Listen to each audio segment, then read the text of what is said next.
السلام علیکم ورحمۃ اللہ وبرکاتہ، نحمده ونصلی علی رسولہ الکریم، اما بعد فاعوذ باللہ من الشیطان الرجیم، بسم اللہ الرحمن الرحیم، رب اشرح لی صدری ویسر لی امری واحلل عقدۃ من لسانی یفقہوا قولی۔ مسنون دعائیں۔ سیدنا ابو ہریرہ رضی اللہ عنہ سے روایت ہے کہ رسول اللہ صلی اللہ علیہ وسلم نے فرمایا، جو شخص اپنے بستر پر جانے لگے تو اسے چاہیے کہ وہ اپنے کپڑے کے کنارے سے اسے 3 مرتبہ جھاڑ لے، پھر یہ دعا پڑھے، بسمک ربی وضعت جنبی وبک ارفعہ، ان امسکت نفسی فاغفر لها وان ارسلتها فاحفظها بما تحفظ به عبادک الصالحین۔ اے میرے رب، تیرا نام لے کر میں اپنا پہلو رکھتا ہوں اور تیرے نام ہی کے ساتھ اس کو اٹھاتا ہوں۔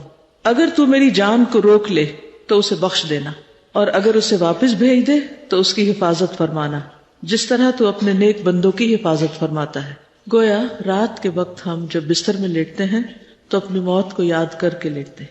ہم سب جانتے ہیں کہ نیند کے وقت ہماری ایک روح قبض ہو جاتی ہے، جس کا یہ پیج نمبر 3 پر بھی ذکر ہے، اللہ یتوفی الانفس حین موتها والتی لم تمت فی منامها فیمسک التی قضی علیہا الموت ویرسل الاخری الی اجل مسمی ان فی ذلک لآیات لقوم یتفکرون۔ اللہ ہی ہے جو موت کے وقت روحیں قبض کر لیتا ہے، یعنی جب انسان فوت ہوتا ہے تو اس کی روح لے لی جاتی، اور جو نہ مرا ہو جیسے ابھی ہم ہیں، اس کی روح نیند کی حالت میں قبض کر لیتا ہے۔ گویا جب ہم سو رہے ہوتے ہیں تو ہماری ایک روح لے لی جاتی ہے، پھر جس کی موت کا فیصلہ ہو چکا ہو اس کی روح کو روک لیتا ہے، یعنی وہ دوبارہ نہیں جاگتا، انسان سوتے میں فوت ہو جاتا ہے، اور دوسری روحیں ایک مقرر وقت تک کے لیے واپس بھیج دیتا ہے۔ بے شک اس میں غور و فکر کرنے والے لوگوں کے لیے بہت سی نشانیاں، یعنی اس میں بہت تحقیق کی جا سکتی ہے کہ سوتے وقت کیا چیز جسم سے جاتی ہے، اور جب سب اٹھتے ہیں ہم صبح کے وقت تو اس وقت کیا چیز واپس آتی ہے۔ اور ایک حیرت انگیز نشانی ہے انسان کا بالکل اس کے کانوں کا بند ہو جانا، آنکھوں کا بند ہو جانا، ایک اور ہی دنیا میں چلے جانا، اور اپنے آس پاس سے ارد گرد سے بالکل بے خبر ہو جانا، اور پھر دوبارہ اللہ کے اذن سے اٹھ بیٹھنا۔ جو جاگنا ہوتا ہے نا، وہ بھی ایک عجب مرحلہ ہوتا ہے، اور پھر انسان سب سننے بھی لگتا ہے۔ وہی انسان جو چند لمحے پہلے کچھ نہیں سن رہا تھا اب سن رہا ہے، کچھ نہیں دیکھ رہا تھا اب دیکھ رہا ہے۔ تو اس لیے رات کو سوتے وقت یہ دعا پڑھ کر سویا جائے، کچھ پتہ نہیں کہ دوبارہ اٹھ سکیں یا نہیں۔ تو اگر نہیں اٹھ سکتے تو یا رب وَإِنْ أَرْسَلْتَهَا فَاحْفَظْهَا، یعنی اگر مجھے ایک اور زندگی میں دن دے رہا ہے تو میری حفاظت کرنا، میرے ایمان کی، میرے جسم کی، ہر چیز کی، اور اگر تو روک لے یعنی مجھے موت آ جائے تو پھر مجھ پر رحم کر دینا، عذاب نہ دینا، بخش دینا۔ جو شخص اس طرح موت کی یاد میں روز ہوتا ہے وہ یقیناً پھر موت کی تیاری بھی کرتا ہے، وہ استغفار بھی کرتا ہے، اپنے گناہوں پہ نادم بھی ہوتا ہے، وہ خود بھی اللہ تعالیٰ سے معافی چاہتا ہے اور دوسروں کو بھی معاف کر کے سوتا ہے۔ پھر ہے سیدنا انس سے روایت ہے کہ رسول اللہ صلی اللہ علیہ وسلم جب اپنے بستر پر جاتے تو فرماتے، الحمد للہ الذی اطعمنا وسقانا وکفانا وآوانا فکم ممن لا کافی لہ ولا مؤوی۔ صحیح مسلم۔ اللہ کا شکر ہے جس نے ہمیں کھلایا اور پلایا اور ہماری کفایت کی اور ہمیں ٹھکانہ دیا، کتنے ہی ایسے لوگ ہیں جن کے لیے نہ کوئی کفایت ہے نہ ٹھکانہ ہے۔ یعنی اللہ سبحانہ وتعالیٰ نے ہمیں کھلایا پلایا اور کفایت کی کا مطلب یہ کہ باقی بھی تمام ضروریات پوری کی، وہی ہم کو کافی ہو گیا ہماری مشکلات میں، جیسے ہم کہتے ہیں نا حسبی اللہ و نعم الوکیل۔ اور پھر ہمیں ٹھکانہ بھی دیا کہ بستر عطا کیا اور ہم سونے کے لیے جا رہے ہیں۔ کتنے ہی لوگ ایسے ہیں جو سڑکوں پہ پڑے ہوئے ہیں، جو بے گھر ہیں، ہوم لیس ہیں، جن کے پاس کوئی ٹھکانہ نہیں۔ اس پر اللہ تعالیٰ کا انسان شکر ادا کرتا رہے۔ تو جو شخص شکر گزاری کی حالت میں سوتا ہے وہ اٹھتا بھی شکر گزاری کے ساتھ ہے، کیونکہ صبح اٹھنے کی دعا میں بھی کیا آتا ہے، الحمدللہ الذی احیانا بعد ما اماتنا والیہ النشور۔ تو کرنے کے کام کیا ہوئے؟ اپنے لیے دعا مانگ کے سونا ہے، اور پھر بخشش کی دعا اور حفاظت کی دعا جو پچھلی دعا میں تھی، یہاں نمبر 2 سوتے وقت اللہ تعالیٰ کا شکر ادا کرنا ہے اور اس کے لیے یہ دعا پڑھنا ہے، نعمتوں کو یاد کرنا ہے۔ پھر ہے سیدنا زہیر انماری فرماتے ہیں کہ جب نبی صلی اللہ علیہ وسلم بستر پر آتے تو فرماتے، اللہم اغفر لی ذنبی واخسأ شیطانی وفک رہانی وثقل میزانی وجعلنی فی الندی الاعلی۔ اے اللہ میرے گناہ بخش دے، میرے شیطان کو دفع کر دے، میرے نفس کو آگ سے آزاد کر دے، میرے میزان کو بھاری کر دے، اور مجھے اعلیٰ مجلس والوں میں شامل کر دے، یعنی اپنے مقرب بندوں میں۔ یہ بھی کتنی خوبصورت دعا ہے. اصل میں ہوتا یہ ہے کہ انسان جب فارغ ہو کر لیٹتا ہے بستر میں تو اس کو پھر طرح طرح کے خیالات آنے لگتے ہیں. کچھ اپنی غلطیاں یاد آنے لگتی ہے، کچھ دوسروں کی باتیں یاد آتی ہیں. یعنی وہ باتیں جو دن بھر کی مصروفیت کی وجہ سے انسان نہیں سوچ سکتا، وہ رات بستر پر لیٹ کر سوچنے لگتا ہے. خاص طور پر ان لوگوں کو یہ مشکل زیادہ ہوتی ہے جن کو نیند کا مسئلہ ہوتا ہے، جن کو جلدی نیند نہیں آتی. کچھ لوگ تو سر رکھتے ہی سو جاتے ہیں اور کچھ لوگوں کو وقت لگتا ہے سونے میں. تو جن لوگوں کو سونے میں وقت لگتا ہے ان کو بھی شکر ادا کرنا چاہیے کہ انہیں ساری دعائیں پڑھنے کا موقع مل جاتا ہے. کس کے ساتھ ایسا ہوا کہ دعائیں پڑھتے پڑھتے بیچ میں ہی سو گئے، اور کس نے پوری پڑھ لی؟ الحمدللہ. لیکن سونے والوں کی تعداد زیادہ ہے. ایک بالکل قدرتی سی بات ہے. ورنہ عام طور پہ ہم بڑا کڑتے رہتے ہیں نا کہ ہمیں کیوں نہیں نیند آتی اور دوسرے لوگ کیوں جلدی سو جاتے ہیں. اس میں بھی ایک حکمت ہے نا. اللہ تعالیٰ چاہتے ہیں کہ آپ ذکر زیادہ کر لیں، اس کو زیادہ یاد کر لیں، زیادہ گناہوں کی معافی مانگ لیں. تو اس میں جو دعا مانگی گئی ہے وہ اللہ مغفر لی ذنبی، سب سے پہلے تو اپنے گناہوں کی بخشش، پھر وقسع شیطانی. ہر انسان کے ساتھ ایک شیطان لگا ہوا نا. اللہ میرے شیطان کو دور کر دے، کیونکہ ہم سو جاتے ہیں، شیطان نہیں سوتا. وہ نیند میں بھی ڈسٹرب کرتا رہتا ہے، کبھی خوف دلاتا ہے، کبھی طرح طرح کے خوابوں میں مداخلت کرتا ہے. تو اس لیے اللہ میرے شیطان کو مجھ سے دور کر دے. اور پھر صبح اٹھنے نہیں دیتا. وفک رہانی، اور میرے نفس کو آگ سے آزاد کر دے، یعنی آخرت کی دعا ہے. وثقل میزانی، اور میرا میزان بھاری کر دے، کیونکہ قیامت کے دن ہمارے اعمال نامے تولے جائیں گے اور ہمارے اعمال بھی تولے جائیں گے اور ہم خود بھی تولے جائیں گے. تو اللہ ہمارے اعمال کو وزنی کر دینا، کیونکہ بعض اوقات بڑے سے بڑا کام ہوگا، بڑے سے بڑی نیکی ہوگی، لیکن اس کا وزن بہت معمولی ہوگا. وزن کا تعلق صرف کوانٹٹی سے نہیں ہے، کوالٹی سے بھی ہے کہ آپ نے کتنا بڑا کام کیا اور پھر کس کوالٹی کا کیا، کتنے آسان طریقے سے کیا اور کتنے اخلاص کے ساتھ کیا. یہ بھی بہت امپورٹنٹ ہے. ثقل میزان ہے کہ اللہ مجھے ایسا اخلاص دے اور اتنے اچھے طریقے سے میں وہ کام کروں کہ واقعی وہ میزان میں بھاری ہو جائے.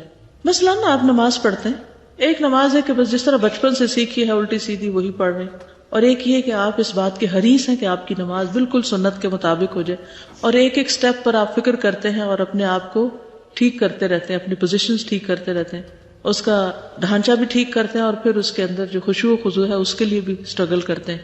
تو ان دونوں میں فرق ہوگا یا نہیں ہوگا؟ ہوگا نا. اسی طرح باقی کام ہے.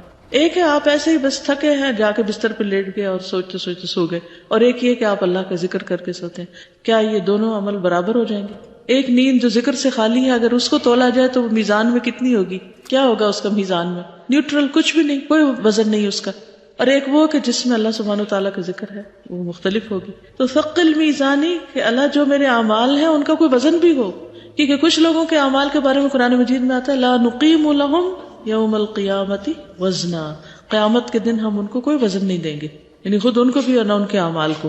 وجعلنی فی الندی الاعلی، اور مجھے اعلیٰ مجلس والوں میں شامل کر دے. اعلیٰ مجلس کا تو معلوم ہے نا، یعنی کہ جو فرشتے ہیں اور اس کے علاوہ مقربین، صالحین، صدیقین. سیدنا براء ابن عازب نے بیان کیا نبی صلی اللہ علیہ وسلم نے ایک صحابی کو وصیت کی جب تم بستر پر جانے لگو تو یہ دعا پڑھا کرو، پھر اگر تم فوت ہو گئے تو فطرت اسلام پر فوت ہو گئے. اللہم اسلمت نفسی الیک وفوضت امری الیک ووجہت وجہی الیک والجأت ظہری الیک رغبتا ورہبتا الیک لا ملجأ ولا منجا منک الا الیک آمنت بکتابک الذی انزلت ونبیک الذی ارسلت. اے اللہ، میں نے اپنی جان تیرے سپرد کی اور اپنا معاملہ تجھے سونپ دیا اور خود کو تیری طرف متوجہ کیا اور اپنی پشت تیری پناہ میں دے دی، یعنی اپنے آپ کو تیرے حوالے کر دیا. تجھ سے امید اور تیرے خوف کے ساتھ، تیرے سوا کوئی جائے پناہ اور نجات نہیں. میں ایمان لایا تیری کتاب پر جو تو نے نازل کی اور تیرے نبی پر جس کو تو نے بھیجا. یہ بھی بہت ہی خوبصورت دعا ہے. سوتے وقت انسان اپنے سارے معاملات اللہ سبحانہ تعالیٰ کے سپرد کر دے، اپنے بوجھ اتار دے اور پوری طرح ریلیکس ہو کر سوئے، کیونکہ اب سونے کا وقت ہے اور جاگ بھی نہیں سکتے. جو کام کر رہے ہیں کتنا بھی کرنا چاہیں اس سے زیادہ نہیں کر سکتے، کیونکہ ہم انسان ہیں، کمزور ہیں، ہماری ایک لمٹ ہے. تو پھر ایسی صورت میں انسان بوجھ لے کے نہ سوئے، کیا کہے کہ اللہ میں اپنے معاملات آپ کے حوالے کرتا ہوں. اور اس میں جنرلی عمومی طور پر بھی آپ اپنے معاملات اللہ تعالیٰ کے حوالے کر سکتے ہیں، اور خاص طور پر اگر کوئی خاص پروجیکٹ یا خاص چیز آپ کو بودر کر رہی ہے تو اس کو تو ضروری حوالے کر دیا کریں. ہر انسان کی زندگی میں کوئی نہ کوئی ایک ایسا مسئلہ ہوتا ہے، کبھی تو سنوی ہوتے ہیں اور کبھی یومی ہوتے ہیں. سنوی اور یومی کا فرق معلوم ہے؟ سنوی وہ ہوتے ہیں جو اینول، یعنی سن سال کو کہتے ہیں نا، مراد یہ کہ انسان کو خاص طور پر جو لوگ اینول رپورٹس لکھتے ہیں یا اپنے سالانہ کاموں کو وائنڈ اپ کرتے ہیں یا کوئی بڑے پروجیکٹس ہوتے ہیں، اور کچھ ہوتے ہیں یومی کا مطلب کیا کہ ہر دن ایک نیا مسئلہ ہے، ایک نیا کام ہے، ایک نیا پروجیکٹ ہے، ایک نئی مہم ہے، ایک نیا لیسن ہے، تو اس میں وہ چیزیں بادر کرتی ہیں. یعنی کچھ زندگی کے مختلف مواقع کی چیزیں انسان کو فکر مند کرتی ہیں اور کچھ چھوٹی چھوٹی روز کی چیزیں اس کے سر پہ ہوتی ہیں. تو جو چیز آپ کے ذہن پر سوار ہو اس کو نیچے اتاریں یا اس کو اللہ کے حوالے کر دیں کہ اللہ تعالیٰ آپ اس کو درست کر دیں. میں سو رہی ہوں، تو جاگ رہا ہے. تو یہ ریلیکس ہونے کا بہت ہی بہترین طریقہ ہے. اور اگر پورے یقین کے ساتھ اس دعا کو مانگیں گے تو آپ دیکھیں گے کہ واقعی وہ معاملہ درست ہو جاتا ہے. کچھ چیزیں ایسی ہوتی ہیں جن کو آپ سلجھا رہے ہوتے پھر بھی وہ نہیں سلجھتی. ہوتا نا ایسے. کچھ چیزیں آپ کے بس میں ہی نہیں، آپ کے ہاتھ میں ہی نہیں، دوسرے اس کے مالک ہوتے ہیں انسانوں میں سے. کچھ چیزیں آپ کرنا چاہ رہے ہوتے ہیں جو آپ کے ساتھ اور شریک ہوتے ہیں وہ نہیں کر رہے ہوتے تو بھی کام نہیں ہوتے. یعنی کئی قسمیں ہو سکتی ہیں نا ایسی چیزوں کی کہ جو انسان کے لیے ایک مصیبت بنی ہوئی ہوتی ہے. اور کچھ چیزیں ایسی ہیں کہ جو آپ کو بادر نہیں بھی کرتی تو بھی ہر انسان کی کچھ ڈریمز ہوتی ہیں، کچھ اس کی تمنائیں اور امیدیں ہوتی ہیں، اور خصوصاً آخرت کے اعتبار سے کچھ ہم و غم ہوتے ہیں. تو ان سب کو اللہ سبحانہ وتعالیٰ کے حوالے کر دینا چاہیے. وَفَوَّضْتُ أَمْرِي إِلَيْكَ. پھر کچھ چیزیں تو اپنی جان سے متعلق ہوتی، کچھ بچوں سے متعلق ہوتی، کچھ والدین سے متعلق، کچھ اور ذمہ داریوں سے متعلق. ہر چیز کو اللہ کے سپرد کر دیں. فَوَّضْتُ أَمْرِي إِلَيْكَ. اور پھر آپ اس کا رزلٹ دیکھیے کیونکہ یہ تجربہ کی ہوئی دعا ہے. اور پھر وَأَلْجَأْتُ ظَهْرِي إِلَيْكَ رَغْبَةً وَرَهْبَةً إِلَيْكَ. ایمان چونکہ امید اور خوف کے بیچ میں ہے تو انسان اپنے آپ کو جب اللہ کے حوالے کرتا ہے تو ڈرتا بھی ہے کہ پتہ نہیں کیا معاملہ ہوگا، اور امید بھی ہوتی ہے کہ اللہ سبحانہ وتعالیٰ تو بہت ہی رحیم ہے، اچھا معاملہ کرے گا. اور پھر کیسے بھاگ سکتے ہیں اللہ سے، کیسے نہ اپنے آپ کو اللہ کے حوالے کریں کہ لا ملجا ولا منجا منک الا الیک. تیرے سوا کوئی جائے پناہ اور کوئی نجات کی جگہ ہے بھی نہیں، بھاگ کے جائیں بھی کہاں. بالکل اپنے آپ کو انویلپ کر دیتے ہیں، بس سرنڈر کر دیا ہے. میں ایمان لے آیا ہوں تیری کتاب پر جو تو نے نازل کی اور تیرے نبی پر جس کو تو نے بھیجا. اور اگر آپ کتاب پڑھتے ہی نہیں ہیں، سمجھتے ہی نہیں، کوئی تعلق ہی نہیں، تو یہ کس منہ سے کہیں گے میں ایمان لایا تیری کتاب پر جو تو نے نازل کی. اور نبی صلی اللہ علیہ وسلم کی سنت کی پیروی نہیں ہے تو پھر کیا ایمان لانا ہے. تو یہ دعائیں ہمیں یاد دہانی بھی کراتی ہیں کہ ہمارے اعمال کیسے. تو سوتے وقت کی دعائیں محض دعائیں نہیں ہیں، محض وظیفے نہیں ہیں، بلکہ اصلاح کے نسخے بھی ہیں. سیدنا انس بن مالک رضی اللہ عنہ سے روایت ہے کہ رسول اللہ صلی اللہ علیہ وسلم نے فرمایا، جس نے اپنے بستر پر لیٹتے ہوئے یہ دعا پڑھی اس نے ساری مخلوق کی بیان کردہ اللہ کی تعریفیں کہہ ڈالی. پوری مخلوق میں سے جو جتنا بھی ذکر کرتا ہے، اللہ کی جیسی بھی تعریف کرتا ہے، گو اس نے ساری کر لی. الحمدللہ الذی کفانی وآوانی، الحمدللہ الذی اطعمنی وسقانی، الحمدللہ الذی من علی فافضل، اللہم انی اسألک بعزتک ان تنجینی من النار. تمام تعریف اللہ کے لیے ہے جس نے میری کفایت کی اور مجھے رہنے کو جگہ عنایت فرمائی. تمام تعریف اللہ کے لیے ہے جس نے مجھے کھلایا اور پلایا. تمام تعریف اللہ کے لیے ہے جس نے مجھ پر احسان کیا اور بہت زیادہ کیا. اے اللہ، میں تجھ سے تیری عزت کے واسطے سے سوال کرتا ہوں کہ تو مجھے آگ سے نجات دے دے، کیونکہ مومن کی سب سے بڑی فکر جہنم کی آگ ہے، سب سے زیادہ ڈرانے والی چیز اس کو. تو اس میں بھی آپ دیکھیے کہ جو نعمتیں ہیں اللہ سبحانہ وتعالیٰ کی، ان کو یاد کر کے اللہ کی تعریف بیان ہو رہی ہے. اور خاص طور پر یہ جو دو الفاظ ہیں نا، الحمدللہ الذی کفانی وآوانی، وہی مجھے کافی. بندے تو سب چھوڑ جاتے ہیں اور وہی مجھے پناہ دینے والا ہے. پناہ کس کو چاہیے ہوتی ہے؟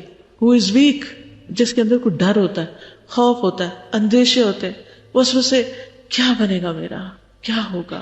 اور یہ ہر ایک کو ہوتے ہیں اپنی اپنی کیپیسٹی کے مطابق، جس کے جو مسائل ہوتے ہیں. اگر یہ مسئلہ حل نہ ہو تو کیا ہوگا، اگر مجھے جاب نہیں ملی تو کیا ہوگا، اگر میری جاب چلے گی تو کیا ہوگا، اگر میری شادی نہ ہوئی تو کیا ہوگا، اگر میرے بچے ہی نہ ہو تو پھر کیا ہوگا، اور اگر میرے بچوں کے بچے نہ ہوئے تو کیا ہوگا، پھر تو میری کوئی نسل نہیں چلے گی. اور پھر اگر میرے شوہر کو کچھ ہو گیا تو کیا ہوگا. پتہ نہیں کیا سے کیا شیطان انسان کو سجھاتا رہتا ہے اور خوف دلاتا رہتا ہے. اس لیے کوئی بھی چیز جب ذہن میں آئے اس طرح کی پریشان کن، اور پھر بڑھاپے کا خوف ہوتا ہے کہ میں بوڑھی ہوگی تو کیا ہوگا، اور میں مر گئی تو پتہ نہیں میرے جنازے میں کوئی ہوگا کہ نہیں ہوگا، وغیرہ وغیرہ. کبھی کوئی خیال ڈال دیے، کبھی کوئی ڈال دی. انتہا نہیں ہے ان کی، لیکن یہ فار ایگزامپل چند باتیں جن پہ عام طور پر لوگ پریشان رہتے ہیں. تو ہمیشہ سوچا کریں کہ آج تک کس نے دیا ہے اور اب تک کون دے رہا ہے. کیا میرے پاس وہی کپڑے ہیں جو میں نے پیدا ہونے کے دن پہنے تھے؟ کتنے چینج کیے ہوں گے اور کتنے سائز بدلے ہوں گے. ہر سال بچوں کے سائز بدل جاتے ہیں. تو کون دیتا تھا؟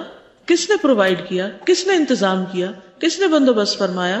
اللہ نے. تو جس نے اب تک کیا کیا وہ آئندہ نہیں کرے گا؟ ہاں کم کیوں نہیں کرے گا؟ ہم اس کے بندے ہیں نا، اس کے مخلوق ہیں، وہی کرے گا. اور آپ دیکھیے کہ جن کے ذریعے اس نے دلوایا وہ کتنے تبدیل ہو چکے ہیں. کبھی کسی کو وسیلہ بنایا، کبھی کسی کو بنایا، کبھی کسی کو بنایا. آئندہ بھی وہ ہے نا، وہی کرے گا. تو الحمدللہ الذی کفانی وآوانی، اس نے آج تک میری حفاظت کی، پناہ دی، ٹھکانہ دیا، وہ آئندہ بھی دے گا. فکر کی ضرورت نہیں، خوف کی ضرورت نہیں. اور پھر اس نے کھلایا مجھے، پلایا مجھے، میں بھوکی نہیں ہوں. اور پھر اس کے بہت احسان ہے، اور اس نے مجھے بہت سے بندوں پر فضیلت دی ہے. من علی فافضل. میری اصل فکر کیا ہونی چاہیے، اصل غم کیا ہونا چاہیے؟ اللہم انی اسألک بعزتک ان تنجینی من النار. ہمیں فکر کرنی چاہیے آگ سے بچنے کی کہ اللہ تو مجھے آگ سے بچا لینا. وہاں پھر کوئی پرسان حال نہیں ہوگا. وہ سب سے سخت جگہ ہے، سب سے مشکل جگہ ہے. ایکچولی ہم سب اپنے آپ کو بڑے عقل مند بھی سمجھتے ہیں، اس کے باوجود جو اصل فکر کی چیز ہے اس کی فکر نہیں کرتے، اور جن کی فکر نہیں کرنی چاہیے وہ فکر اپنے اوپر سوار رکھتے ہیں اور اس کے ساتھ جیتے ہیں.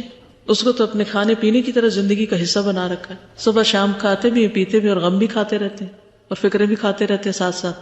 ان ساری فکروں کو جمع کر لیں، جتنی بھی کوئی ہیں، جب سے ہوش سنبھالی اس وقت سے لے کے اب تک، ان سب کو اکٹھا کر لیں اور دوسری طرف آگ کو رکھ لیں. کون سی بڑی؟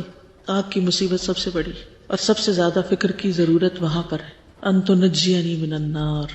سیدنا ابن عمر سے روایت ہے کہ رسول اللہ صلی اللہ علیہ وسلم جب بستر پر تشریف لاتے تو فرماتے: الحمدللہ الذی کفانی وآوانی واطعمنی وسقانی والذی من علی فافضل والذی اعطانی فاجزل. الحمدللہ علی کل حال.